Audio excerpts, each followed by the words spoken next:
Hey, what's up, everybody? This is Ryan from the Spittin podcast, and we have another video. This video is going to cover the Friday night slate. It is Friday, June 24th. It's right around noon. I'm trying to get this video out early, guys, so you can get the best lines. Obviously, last night we locked in some numbers for today, which have seen line movement. We'll cover that as we go, but always good to get it in early, guys.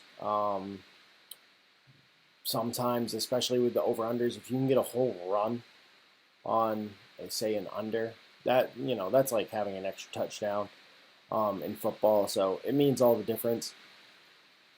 With that being said, let's just kind of move into this video. I won't keep you guys waiting too long. First game, we got the New York Mets traveling to Miami to face Sandy Alcantara or Sandy Alcantara, however you want to say it. I really don't know the proper pronunciation on it. But it's easily to be said that, Sandy's been one of the best pitchers in all of baseball. If you got to think, if he was on a contending team, he might be kind of a candidate for a Cy Young award here. Regardless, I mean, you got to take the Mets in account that they've hit really well this season, but everybody's kind of been waiting for some regression there. Seeing the updated line is right around plus 125. For the Mets, I can see it up there, right around 120 to 125, if you will. DraftKings got it all the way down to 115, but, you got to think that you're kind of paying. That's why you got to shop around, right? And then on the Marlins, money line's at minus 135. I'm not going to back them at minus 135. Even with Sandy pitching, he's a great pitcher, don't get me wrong, but I feel like this has already been beaten down. Now, if you would have given me this at the open of minus 115, like it probably was last night, this is a much better play because it's, arguably one of the best pitchers in baseball for, even money with a little bit of vig. But where we stand now, with it being, over under 7 and already beaten down in the money line, I'm not going to play anything here. Next game, Astros and Yankees. How about these Yankees, man? It kind of sucks. They keep frigging winning. Even when they're down by 3 in the bottom of the ninth, they find a way to claw back and get 4 runs. Obviously, Aaron Hicks, big guy last night. But tonight, they face the same Astros team that had them down with their stud Verlander on the bump. Obviously, Justin Verlander got shelled a little bit in his last start. So did Sevy. So you kind of wash those out. Severino has obviously taken some money here. The Yankees are all the way down to minus 130 now. So, listen, it kind of becomes a principal bet here. I'm not going to fade Verlander and the Astros, who actually have been hitting. They've been the hottest team in all of baseball over the last 7 days. WRC plus a 156, ISO 280, and their batting average of balls in play is actually at 250. So, actually shows they've been getting unlucky. They could be having better stats here, and they're already number 1 in baseball. So you got to think they've been hitting the ball well. Got their stud on the bump.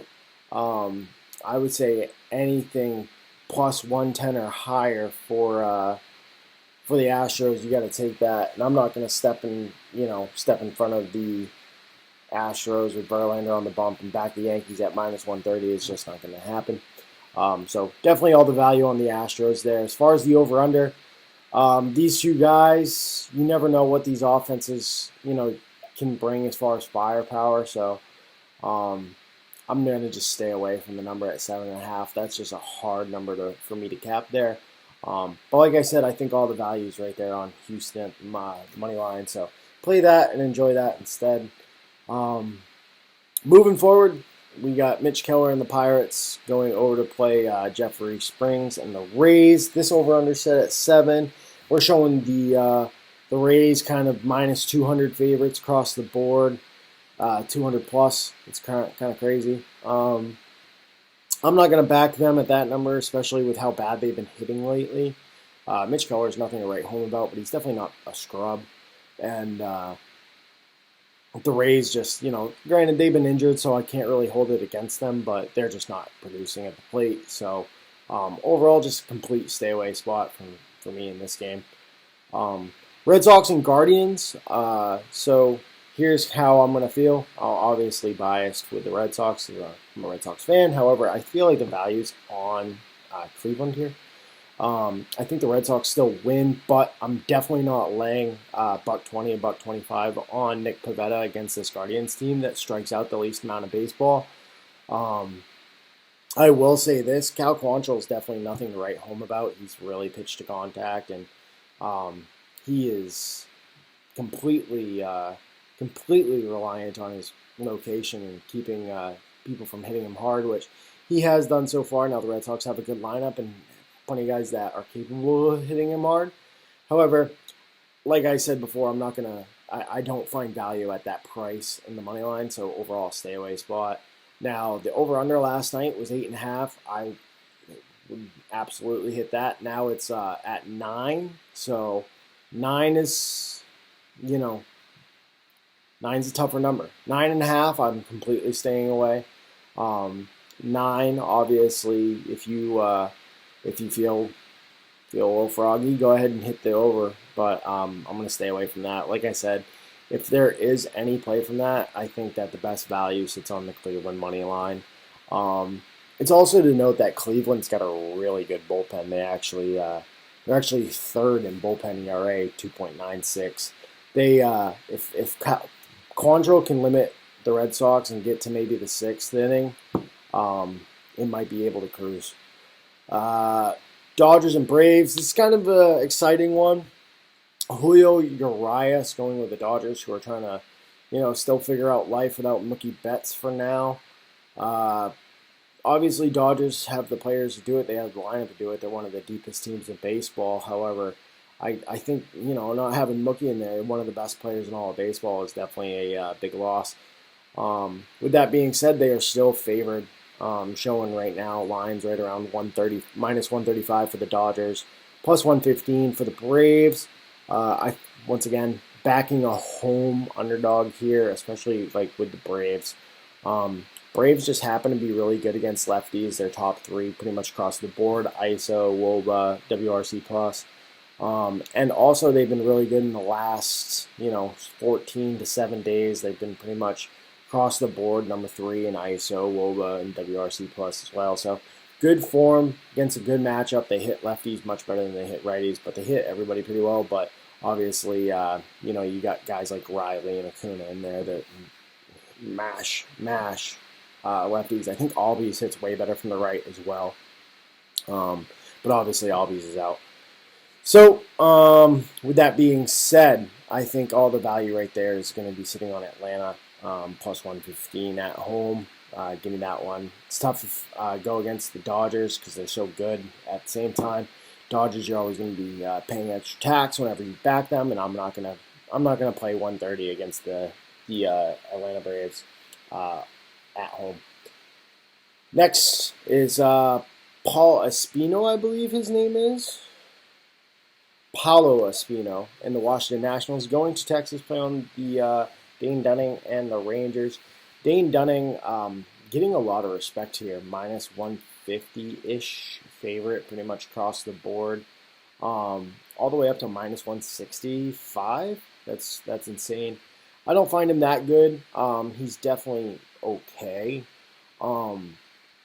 But I don't find any value on the Rangers here. I find the value on the Nationals, backing up Paolo. Both teams really struggling at the dish. I mean, the Rangers kind of middle of the pack. Nationals, though, in the bottom 10 of the league right now. Over-under set at 9. Too high for me to back. And these pitchers aren't elite enough for me to really say, for sure about an under at 9. So I think the value sits on Nationals. That would be my lean, but no official plays there. Going on, Colorado Rockies playing the Minnesota Twins. I believe this is Marquez against Bundy. Another one where Bundy seems to be getting a lot of respect. Minus 170 in places, minus 165. I get the Twins are good, and I get it's the Rockies. Rockies have a horrible bullpen.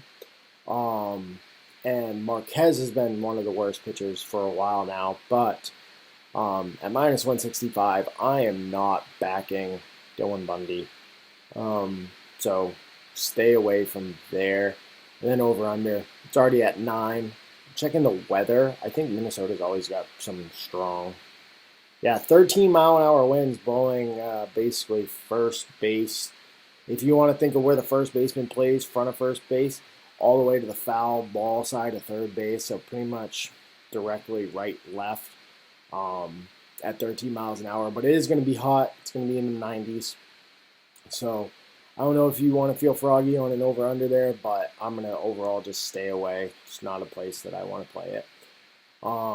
Moving forward, Oakland and Kansas City, we've got a couple gas cans going at it. I actually don't mean to talk that bad about Zach Greinke, but let's be honest, he's got an expected slugging of 537, which is even worse than the next gas can, Cole Irvin, who's a lefty that has the expected slugging of 529. Looking at the weather's actually hot and humid. It's going to feel like 100. The wind's blowing kind of out to left. Looking up at the over-under for this game, the over-under is set at 9.5. I wish it was 9 because I would hit that over. I think, over 9.5, you're not paying much big. You're paying $2 to $5 big, maybe even getting it right there at even money. But what are you going to do? I think the Royals obviously have the better team here, but Athletics have been playing decent for their standards at least. And I don't really have a specific play here. I'm going to keep on moving forward here, but if it does go to 9, I would really like to see that because it is going to be very hot and humid in Kansas City. The ball should travel well there. However, let me check to see. Do we have umpires yet? We have umpires for nothing yet. Okay. So, Kansas City, with it being that hot, trying to find how they really play there. Decent hitters ballpark. I think just the home run effect really hurts people, but with the wind, that might be able to help you. With all the humidity, you might be able to carry some more. So, 8. If it goes to 9, maybe that's a good spot to hit the over there. Moving forward, Baltimore and Chicago White Sox. Voth going in now. Voth is just an opener for the Orioles. Last time we saw him, he opened against the Tampa Bay Rays, where, like I said earlier, the Tampa Bay Rays have been struggling for offense. Between Voth, Brian Baker, and then the O's bullpen, which is actually pretty good. The O's bullpen's actually top 10 with an ERA of 3.18. So, hey, definitely props to them there. But last time they had Voth, Brian Baker, and then the bullpen limit the Rays to 1 run. So, obviously the Rays are not the White Sox. The White Sox are a much better hitting team. So, take that as you will. Meanwhile, you got Kopech on the other side. As long as Kopech can, not have too much trouble with his walks, he's going to walk rate at 11.2%. That's because he just throws so hard with so much movement that sometimes he can't even control it. The Orioles, meanwhile, walk-wise, see how disciplined they are. Oh, wow, look at that. 4.4 walk rate. So they are the least disciplined team in baseball over the last 14 days. Take it as you will. I think that White Sox probably roll. I like the Orioles. I think the Orioles are a very good team. I think they are underrated. I think that people can make money off them if you pick your spots. However, with their undisciplined ways of hitting at the plate and Michael Kopech going, I think the first 5 is decent. Like a first 5 run line, especially with these pitchers. We'll see what that is essentially later, but other than that, no really plays. Obviously, I think the White Sox should be favored here, and they should be favored pretty heavily, but come on, to what extent? Especially against the Orioles, which I think are very underrated. Moving forward, Toronto and Alek Manoah. This kid is pretty legit. I think that he will be definitely a Cy Young candidate, and he's going against the Milwaukee Brewers, who have kind of pulled themselves out of that slump that they were one of the worst teams in baseball as far as hitting at the beginning of the month. But they've seemed to figure it out. They were putting up some good runs last night. But Manoah is a different caliber of pitcher. I think that he really is going to limit this team. Then on the other side, Adrian Hauser having to play against the Blue Jays. Now, the Blue Jays are kind of that lineup where they're a little Jekyll and Hyde. They're either feast or famine, if you will. I'm going to go ahead and lay the 1.5 on the Jays. I get all 9 at-bats. I hope that the Jays are winning so we can stay away from the Milwaukee Brewers bullpen that's really good. And then kind of get to the weaker side of that bullpen first. That's kind of the play. I don't have a play on the over-under, just the run line for the Jays. Moving forward, Chicago and St. Louis. This is a big slate. Holy smokes. All right, so anyways, Cubs and Cardinals. You're going to have Kyle Hendricks going against Palante. Palante, I mean, what can you say about him? He's 10% walk rate, 16% K rate, so really not good numbers there. But then his slugging is down to 365 expected slugging, so that's really good. He doesn't really get hit hard.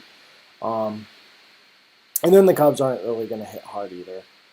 They're kind of middle of the road as far as hitting.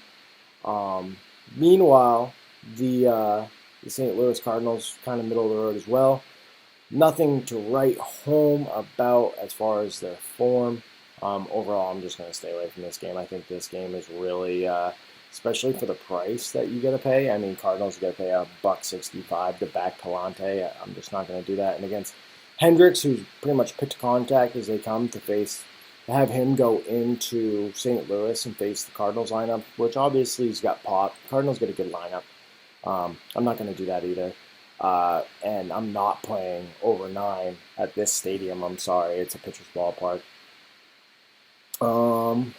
Moving forward, Mariners, Angels, once again, no play there. I think these lines are pretty much, if you will, busted, if you will. Flexen and Lorenzen. Lorenzen's, I think, a better pitcher than Flexen, obviously. I'm not really a big fan of Chris Flexen. I think if he didn't pitch in Seattle, where it's such a pitcher's ballpark, I think he'd have he'd have even worse numbers than he already does. But overall, Michael Lorenzen, although he's good, he is not minus 155 good. I'm not going to back him there. And then the over under 9 is just not going to happen for me either, especially in LA where, let's check the weather. But usually, so see, here's the thing about LA. It's clear, 84 degrees, and winds blowing out straight away to center about 7 miles an hour. But it's something about that California air just really seems to hit the ball down sometimes. I'm not going to play anything here. I'm going to stay away. I don't find any value at these spots. Moving forward. Okay. Got to play for you on this next one. Detroit Tigers. You're going to the Arizona Diamondbacks. You got Merrill Kelly going against Ronny Garcia. Ronny Garcia has been an absolute gas can, and I've been targeting him for weeks now, and it's really just helped me out. Done really well with it. And then Merrill Kelly, I mean, say what you want. He doesn't strike out anybody. He's got a 9% walk rate, 20% K rate. But, I mean, the Tigers strike out a lot. And Merrill Kelly, when he's not striking people out, he's really keeping the contact low. Diamondbacks got a pretty dang good lineup, especially with a lot of lefties. You got guys like Peralta, Christian Walker's having a career. Keller Marte can sometimes kind of disappear from when he's hitting from the left side. I think he's a better right-handed hitter. And then Pavin Smith can really hit the lefties or the righties as well. And like I said before, Ronny Garcia is just an absolute gas can. So I am going to definitely do the first 5 run line of a half run. I got that from minus 125. Let me see if I can get something better for you guys. Oh boy. Where is it?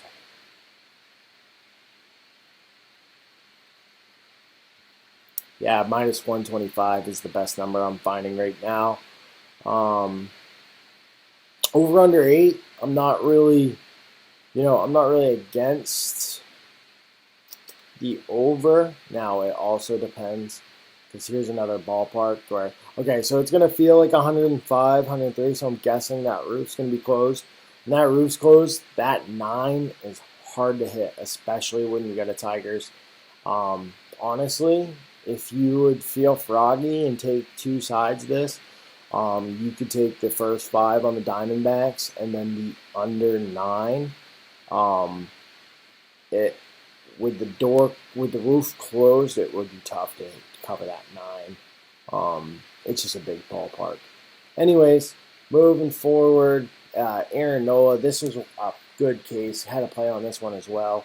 Aaron Nola and the Phillies going to San Diego and the Padres. They got to figure life out with Manny Machado right now, who's got a pretty nasty injury on his ankle. They said that he was warming up, I guess, or taking ground balls, whatever you will. But listen, with Aaron Nola pitching the way he's been, he's got a 3% walk rate, 2.75 expected weighted on OBA, 30% K rate, decent up and down. And then going to face the Padres lineup, which, like I said before, without Machado, without Tatis, it's skeptical at best.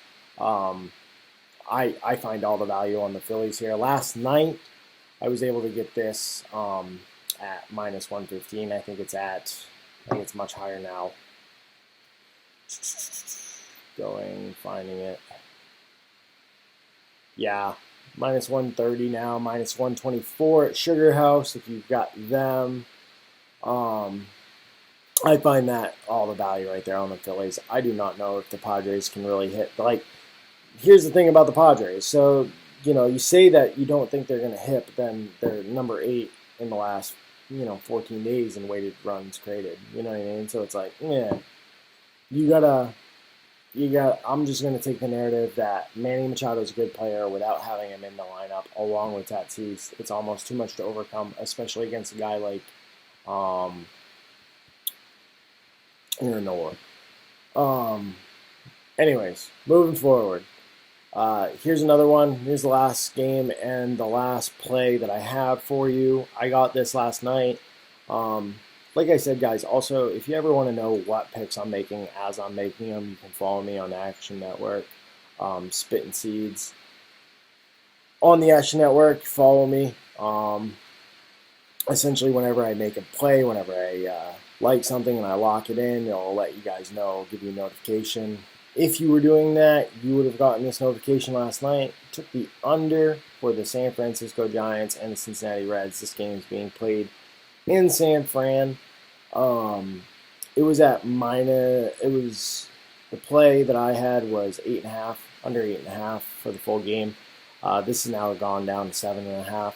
Reason being, though, honestly, you got to think Alex Cobb, despite his numbers, like his on the surface numbers, he has been great. He's got an expected slugging at 298, 30% K rate, hard hit rate at 30. I mean, overall, just pretty damn good advanced numbers up and down. And Grant Ashcraft, I actually lost a little bit of money on him last week, backing him in the first 5. But I got to be honest with you, I think he's a very good pitcher still. Would like to see his Ks go up, which is kind of crazy because he's got really elite stuff. He's got a high 90s fastball, a lot of movement, and he's got a slider that absolutely is just, it bites and it's pretty nasty. So to only have a K rate of 13%, that's just completely puzzling to me, and I think it will eventually improve. But like I said earlier, I think the California wins. I don't know, something about it. Something about San Fran. It plays in the Bay. it's hard to put up runs. Now, if you were like me and you wanted to take that under at 8.5, you get the benefit of some cooler weather. It's supposed to be in the 50s over in San Fran, so not necessarily the funnest day to hit. I hope that means that we can kind of cruise to an under spot there. That being said, try to keep it under 30 minutes. I was able to do that. We're sitting right at 25. I'll try to recap all the plays for you guys real quick of what I have. Got them all written down here. So I got Atlanta plus 105. It's even better now. I'm pretty sure it's at plus 115. I did this last night.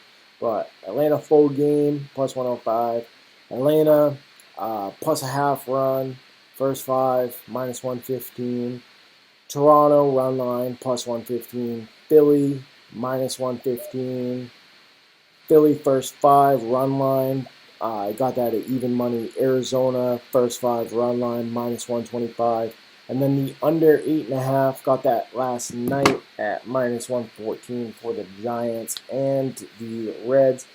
That is quite a few plays for you guys on a big Saturday slate. I hope all you guys, I wish all you guys good luck. I wish everybody the best weekend. And let's have a good weekend of baseball, guys. Let's got a full weekend of baseball right before the All-Star break. So let's get it.